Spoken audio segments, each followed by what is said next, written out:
4 positions les plus autorisées pour se faire procurer de l'orgasme, bien entendu, pendant le rapport sexuel entre l'homme et la femme, parce que les positions là comptent. Vous savez, surtout pour la femme, les 4 positions qui sont autorisées pour, en tout cas, faire voyager une femme sur les 7, au 7e étage du rapport sexuel, c'est aussi important. Aujourd'hui, c'est de ça que nous allons en parler, bien entendu.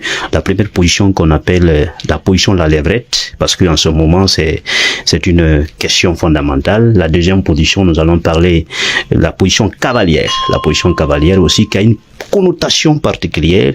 La troisième position, nous allons parler le cheval renversé. Vous savez, ce sont des positions aussi qui sont autorisées pour vous juste créer de l'orgasme dans le corps de la femme, parce que tout simplement, il y a un certain nombre de positionnements sexuels qui permet à la femme et à l'homme de se procurer le miel sexuel.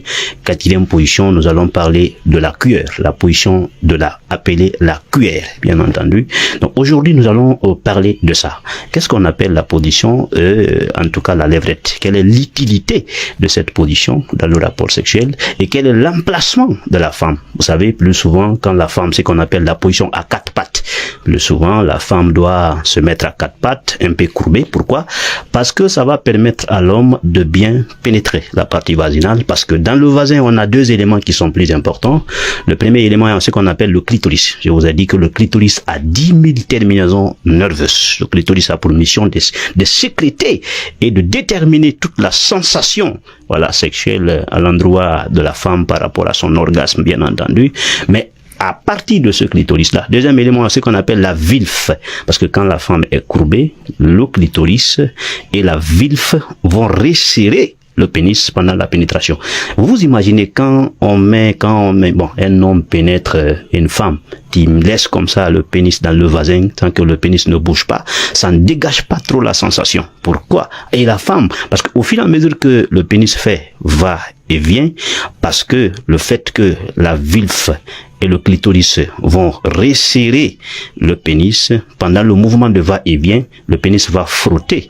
Non seulement le clitoris va aussi frotter au niveau de la vulve, ça va non seulement stimuler dans le corps de la femme, et ça va sécréter un certain nombre d'acidité dans son corps, c'est purement hormonal. Vous allez voir une femme à un degré très élevé.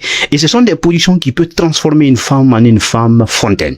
Même si ta partenaire n'a pas l'habitude de sortir le liquide, ce qu'on appelle le liquide de l'eau, sous forme de l'eau, qui quitte dans la vessie, qui peut transformer la femme en fontaine. Quand tu arrives à respecter ces manières de faire, tout de suite, tu verras une femme fontaine. Pourquoi? Parce que elle va arriver à un niveau plus élevé. Et ce sont des techniques qui pourraient transformer une femme en une personne la plus importante en matière d'amour par rapport à la sexualité. La plupart des femmes qui nous appellent, je ne reçois pas le plaisir sexuel comme ça se doit, j'ai tel problème avec mon mari. Ce sont des positions qui sont plus recommandées. Pourquoi? Toutes les positions permettant à se faire resserrer ce qu'on appelle la vulve et ce qu'on appelle le clitoris à travers des positionnement sexuel, ça pourrait faire plaisir à la femme, et l'homme aussi peut procurer. Pourquoi? Parce qu'à chaque fois que si c'est une position la lèvrette, l'homme regarde, bien entendu à partir des fesses, regarde à partir de cette colonne vertébrale, regarde à partir des CV, chaque mouvement compte. Mais là-bas, il y a beaucoup de femmes qui ressentent beaucoup de douleur. Pourquoi? Parce qu'il y a des hommes qui sont vraiment brutales. On ne fait pas là-bas vite fait, bien fait. L'objectif, c'est comment resserrer, comment frotter la vulve, comment frotter le clitoris, en pompant très doucement, et ça permet de déterminer un élément fondamental. Deuxième élément, il y a ce qu'on appelle la position cavalière.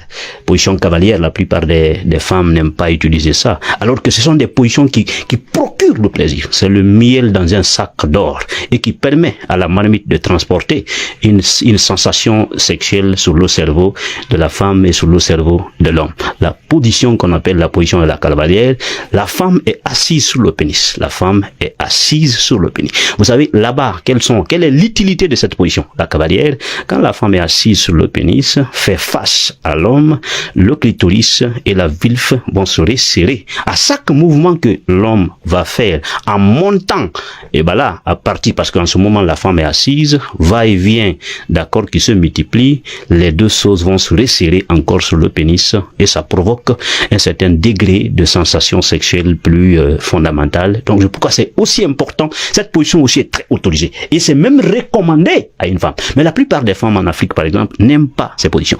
À un moment donné, la femme doit commander le pénis. Parce que ça permettra à l'homme de se sentir en sécurité sentimentale. La plupart des cas, les 80% pendant le rapport sexuel, c'est les hommes qui travaillent. Les femmes aiment trop cette position couchée au dos.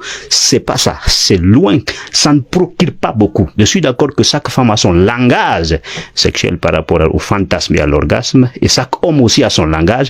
Mais les positions les plus recommandées. Pourquoi? Parce que là-bas, nous sommes en contact direct avec l'élément des éléments qu'on appelle le clitoris et qu'on appelle la vulve. Parce que les deux éléments comptent beaucoup pendant la pénétration. L'objectif même du va-et-vient, c'est pour toucher ces deux éléments. Donc, toute position qui permette afin que les deux éléments se resserrent sur le pénis, ça compte beaucoup. La femme est assise sur le pénis, pompe encore une fois de plus. Troisième position, il y a ce qu'on appelle le séval renversé. Ah là, c'est plus secret des secrets. Séval renversé. Encore, c'est la femme qui intervient. C'est la femme qui est non seulement à la commande, cette femme va s'asseoir. Cette fois-ci, elle va s'asseoir comment? Elle va faire dos à l'homme. Elle va s'asseoir sur le pénis, mais en changeant la position. C'est pourquoi, voilà, elle va faire dos à l'homme. Elle est assise sur le pénis, elle fait dos à l'homme et elle pompe à partir de là, au fur et à mesure. Là-bas, c'est le mouvement du hanche qui compte. La hanche doit être comme ça. C'est pourquoi une femme doit faire travailler sa hanche, parce que ça procure du plaisir. Il y a des hanches qui travaillent. Donc, au fur et à mesure que la hanche est à base, non seulement se multiplier, se renforcer, se courber, se recourber, se redresser, encore, ça procure du résultat. Mais quand tu as une hanche un peu dure, ça ne peut pas trop procurer, parce qu'il ne faut pas aussi pomper. Si tu veux pomper, le mouvement de la hanche compte. La hanche doit partir sur toutes les positions, va et vient à partir de là. En ce moment, ça resserre. Le pénis est là, en train de resserrer au fil du en tout cas, en train de capter, voilà, la lèvre du voisin et voilà, le clitoris, bien entendu, la vulve vont aussi sentir un certain élément dit plaisir. Quatrième position qu'on appelle la cuillère. Position la cuillère, c'est aussi autorisé. La position la cuillère, c'est quoi? Vous vous imaginez, c'est l'homme qui prend la femme. Vous êtes tous allongés, mais derrière, un pied écarté sur une position d'attaque, l'homme prend par derrière, et en ce moment, pourquoi? Le voisin va ressortir avec un certain nombre d'énergie, et en ce moment, l'homme prend par derrière, sur cette position couchée, vous faites le mouvement de va-et-vient, c'est ce qu'on appelle la position climatisée, c'est la position à la patronne, c'est ce qu'on appelle la position à la patronne, pas de siège, mais tout donne coup, tous les coups sont permis, et le mouvement va vite, des fois même ça ralentit. L'homme est sur une position d'attaque. Même les éjaculations là-bas ne peuvent pas rapidement venir parce que là-bas il n'y a pas trop de mouvement. Tout le monde est tranquille, posé dans la tête. Vous vous imaginez à quel point ces différentes positions pourraient créer quelque chose. Ça pourrait changer toute forme de conflit dans un mariage, dans une relation sentimentale. Et vous vous imaginez un peu ce que ça peut donner. Donc les différentes positions, bien entendu, que je viens de noter, pourraient nous permettre d'avoir un élément qu'il faut par rapport à la sensation sexuelle. Aujourd'hui, les enfants, le rapport sexuel sur un seul côté, ce sont des 4 positions les plus autorisées. Si vous voulez vraiment faire voyager ta femme au 7e étage, c'est autorisé. Mais position couchée seulement au dos, ce qu'on appelle la position chaleur retardée, ça n'est pas autorisé. Ça crée même des fois des soucis. Parce que pourquoi? La vulve et ce qu'on appelle le clitoris sont un peu loin. Ça ne pourrait pas rétrécir le pénis. Et ça, c'est bien. Si un homme n'a pas, d'accord, une maladie qu'on appelle, bon, pas une maladie, un problème qu'on appelle l'éjaculation précoce, ça pourrait renforcer la capacité sexuelle. Mais bon, c'est pourquoi on n'en a pas l'habitude, on en a dit, on a parlé souvent, quand tu as un problème d'éjaculation précoce, on peut te traiter. On peut bien te traiter pour que tu puisses laisser ça. Et quand tu vois aussi un homme qui te fuit, qui fuit à sa femme, chaque instant, il fuit à sa femme. Il fuit à sa femme. Quand la nuit tombe, il fuit. Des fois, il passe la nuit par terre. C'est que ce sont des éléments qui prouvent que s'il n'y a pas de conflit sur le plan social entre vous, que l'homme souffre de l'éjaculation précoce. Parce que la plupart des hommes ont peur de dire à leur femme, j'ai telle maladie sur l'éjaculation précoce. Donc, il fuit. Et un homme ne doit pas fuir. Quand tu fuis à ta femme par rapport à ça, tandis que ce n'est pas une maladie, voilà, et puis sexologue peut gérer ça à partir de 14 jours, mais quand tu fuis, ça va développer la frustration dans le corps de ta femme, et ça pourrait même créer un certain nombre de soucis. Vous pouvez contacter, voilà, un sexologue qui pourrait vous aider à sortir de ce problème-là, au lieu de vous cacher, parce que ça peut anéantir votre relation. Et voici un peu ce que j'ai à vous dire. Je vous remercie.